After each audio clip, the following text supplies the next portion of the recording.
जय श्री राधे कृष्ण दोस्तों। आप देख रहे हैं अपना YouTube चैनल भक्ति योग। दोस्तों, आज हम इस वीडियो में बात करेंगे निर्जला एकादशी के बारे में। निर्जला एकादशी का महत्व, पूजा विधि, शुभ समय, शुभ तिथि और पारण समय। लेकिन अगर उससे पहले आपने मेरे YouTube चैनल भक्ति योग को अभी तक सब्सक्राइब नहीं किया है तो प्लीज़ इसे सब्सक्राइब करें और कमेंट अवश्य करें। आपका हर कमेंट हमें और वीडियो बनाने के लिए मोटिवेट करेगा। धन्यवाद। सनातन धर्म में एकादशी तिथि को अत्यंत पावन और प्रभावकारी माना गया है। एकादशी न केवल व्रत और उपवास की तिथि है, बल्कि यह आत्मचिंतन, प्रभु भक्ति और मोक्ष की ओर बढ़ने का अवसर भी है। हर एकादशी भगवान विष्णु को समर्पित है। निर्जला एकादशी का व्रत हर साल ज्येष्ठ माह के शुक्ल पक्ष की एकादशी तिथि को रखा जाता है। जैसे कि इसके नाम से पता चलता है, इसमें निर्जल व्रत रखने का विधान है।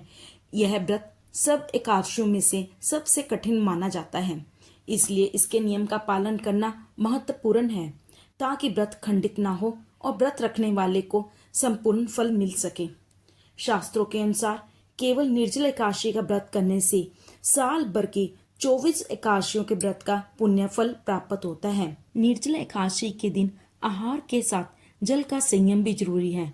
इस व्रत में जल ग्रहण भी नहीं किया जाता। यह व्रत सभी स्त्री और पुरुष दोनों को रखना चाहिए, लेकिन जो लोग बुजुर्ग हैं या बीमार हैं या जो स्त्रियां गर्भवती हैं, उन्हें इस व्रत में छूट है कि वो जल के साथ दूध भी और कुछ आहार भी ग्रहण कर सकते हैं। निर्जला एकादशी व्रत की शुभ तिथि और मुहूर्त।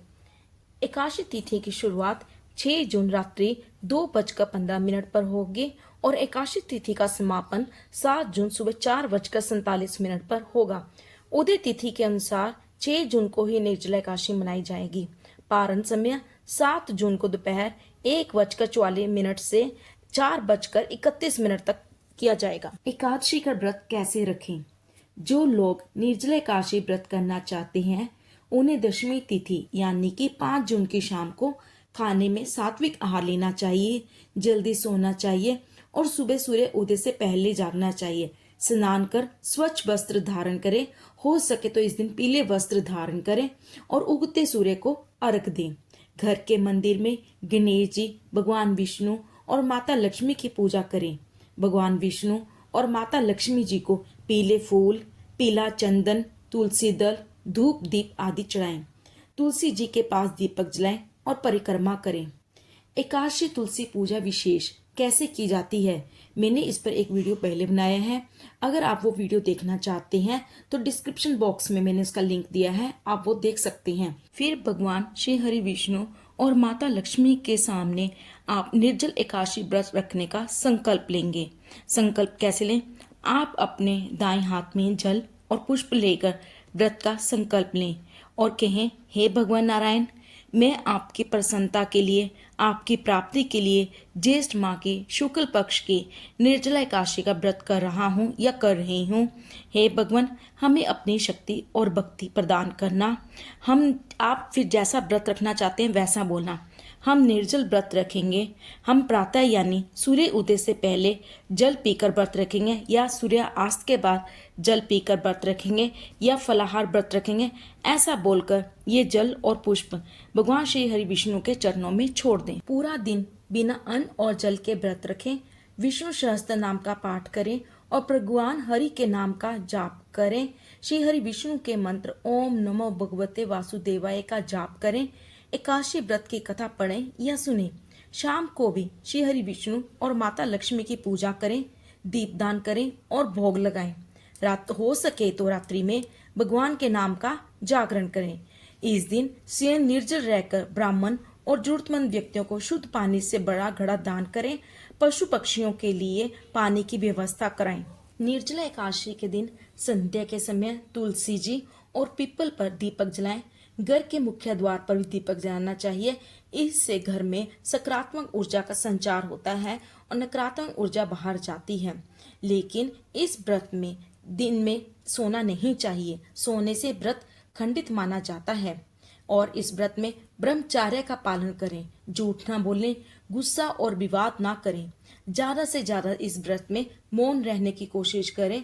मौन रहकर श्री हरि विष्णु के नाम का जाप करें। निर्जला एकादशी व्रत का पारण द्वादशी तिथि पर किया जाता है। द्वादशी तिथि पर सुबह जल्दी जागें, स्नान आदि कर्म करने के बाद पूजा करें। घर में सात्विक भोजन बनाएं। सबसे पहले जो भी भोजन बनाएं उसे गाय के लिए निकालें, फिर उसके बाद जरूरतमंद लोगों को और ब्राह्मणों को भोजन कराएं। इसके बाद स्वयं भोजन करें। इस तरह एकादशी व्रत पूर्ण होता है। निर्जला एकादशी के दिन व्रत के साथ दान का भी विशेष महत्व है। इस दिन यथाशक्ति दान करना चाहिए। इस दिन ठंडी वस्तुएं जैसे आम, खरबूजा, शरबत, ठंडाई, जल आदि का भी दान करना शुभदायक माना गया है। इस दिन आप छाता, पंखे, जूते आदि का भी दान कर सकते हैं। इस बार निर्जला एकादशी का व्रत 6 जून शुक्रवार के दिन पड़ रहा है। शुक्रवार का दिन माता लक्ष्मी का दिन है। इस दिन आप सफेद चीजों का दान विशेषतः कर सकते हैं। इस दिन ना तो चावल खाए जाते हैं और ना ही एकादशी के दिन चावल का दान दिया जाता है। स्कंद पुराण और पद्म पुराण में इस व्रत की महिमा का वर्णन है। यह व्रत मोक्षदायक व्रत माना जाता है। निर्जला एकादशी व्रत करने से साधु को वैकुंठ लोक की प्राप्ति होती है।